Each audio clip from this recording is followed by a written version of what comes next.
the Yellow Raincoat, in Very Little Nightmares. The game takes place in the Nest, a mansion on top of a rocky cliff. The girl in the Yellow Raincoat wakes up in her hot air balloon, which has crash landed into the nest. After going through the attic, the girl sees a kid named Six, who quickly runs away after being seen. The girl encounters the craftsman, and it's heavily implied that he's been crafting dolls out of live children. She manages to free a kid from a cage, but sadly, the kid gets turned into a doll, as we will see later.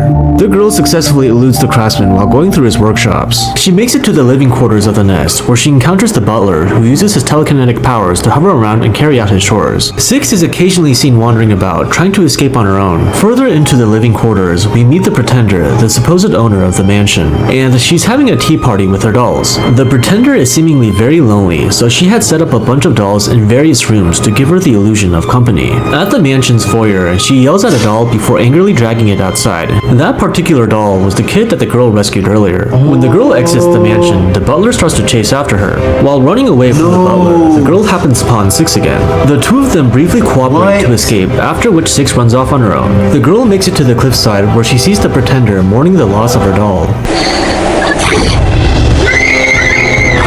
The Pretender starts to go after the girl down a very tall cliff. While getting away, the girl saves Six from falling to death. To return the favor, Six pushes a boulder onto the Pretender.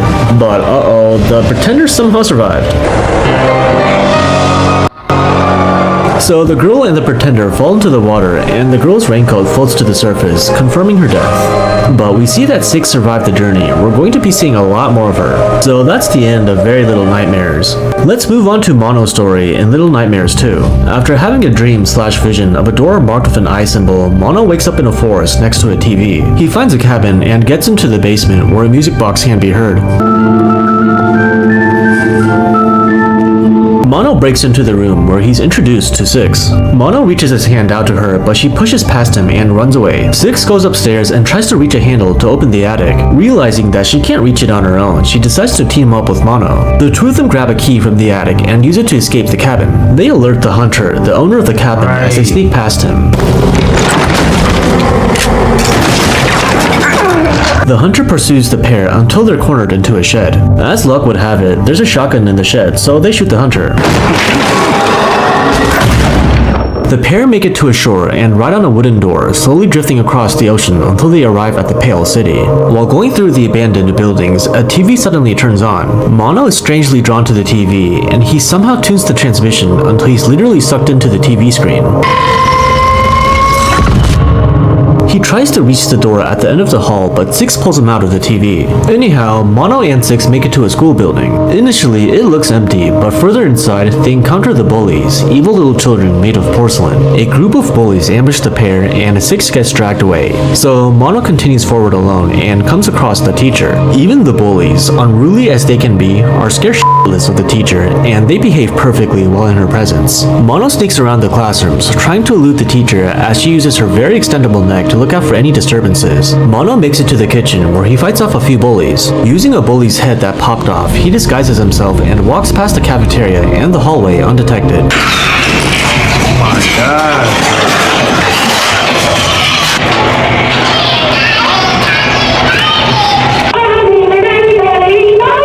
The porcelain head eventually breaks, so Mono fights off the rest of the bullies he comes across. Mono finds Six hanging upside down in the bathroom, so he kills the bullies responsible and cuts her loose.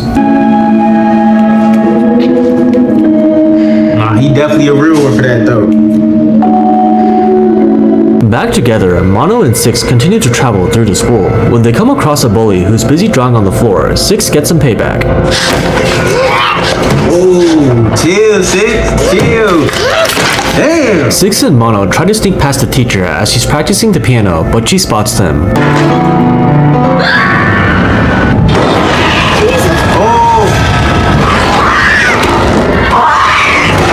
They just barely escape the teacher through an air vent, and they make it out of the school. Six gets a little chilly because of the rain, but she finds a yellow raincoat. Let's just assume that this is the same raincoat from Very Little Nightmares, and it's somehow found its way to the Pale City. Anyway, Mono and Six turn up at a hospital. The hospital's main occupants are the patients, amalgamations of human remains and mannequin parts. Mono and Six come up against the doctor, the one responsible for treating said patients. Mono and Six are seen as an intrusion, so the doctor's dead set on catching them. As the doctor chases chases after them, the pair lure him into an incinerator and burn him alive. 6's reaction to watching him being burned alive is interesting to say the least. So they escape the hospital and continue to traverse the city. They encounter the viewers, residents of the Pale City that have become obsessed with the TVs, or more accurately, the TV's transmission. Mono finds another TV that draws him in, and this time he's able to finally reach the door at the end of the hall.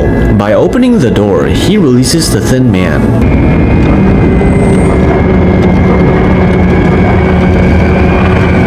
6 pulls Mono out of the TV, and shortly after, the Thin Man follows. Right,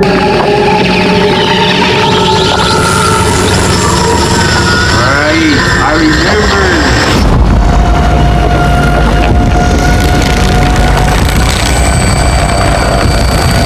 6 tries to hide, but the Thin Man catches her and takes her away, leaving behind her glitched remains.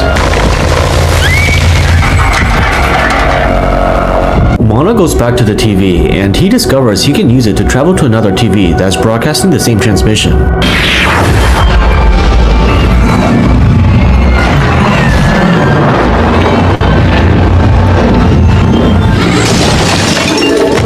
With his newfound ability, Mono uses the TVs to travel through the city. He finds 6 trapped in another TV, and he tries to pull her out, but the Thin Man pulls her back in. The Thin Man comes out and goes after Mono, slowly but confidently hunting him down. Mono manages to get away from the Thin Man for a bit, but he sees the glitched remains of 6, which pushes him to stand his ground. Near the front of the signal tower, Mono takes off his paper mask and confronts the Thin Man. The two of them face off, and we see that their powers are very much alike. Their duel bends the very buildings around them. In the end, Mono is able to overcome the Thin Man, resulting in the latter disintegrating. And so, Mono finally makes it to the signal tower, the source of the transmission. Reality inside the tower seems to go by its own supernatural laws of physics, but he still manages to find his way through. He finds 6, who's turned into a grotesque monstrosity who has become obsessed with her music box.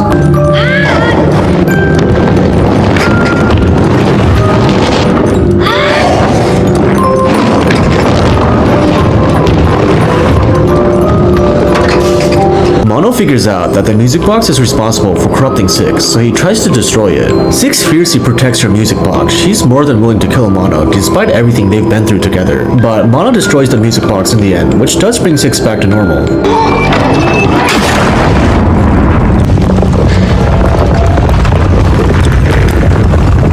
The fleshy insides of the tower start to cave in, so the two of them start to haul ass. While 6 is well ahead, the path to the exit crumbles, and Mono jumps to grab onto 6's hand. Instead of pulling him back up right away, 6 stares into Mono's face for a bit, and then she lets him go. You dare! She's gonna let go! No! What? Why would you do that?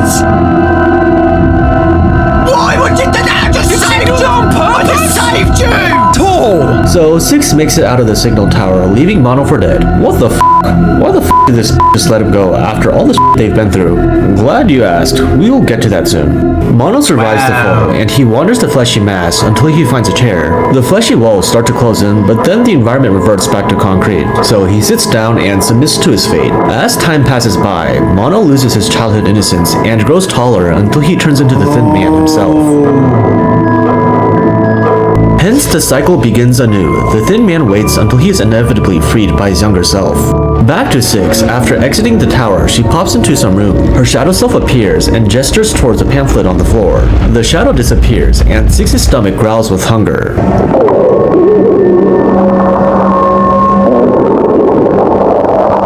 The pamphlet seems to be an advertisement for the mall, where Little Nightmares 1 takes place. So that's the end of Little Nightmares 2. Alright, let's talk about why 6 dropped Mono. There's a couple theories floating around, but I want to focus on the 3 I believe to be the most plausible. It's possible that they all contributed to her sudden betrayal. First theory, 6 saw Mono's face up close for the first time. Seeing the resemblance, 6 realized that Mono would eventually grow up to become the Thin Man, hence why she dropped him. Second theory, Mono destroyed 6's music box. Escapism is a pretty big theme in this game. For the viewers, their escape was the TV transmission, and they would quite literally do anything in order to keep watching.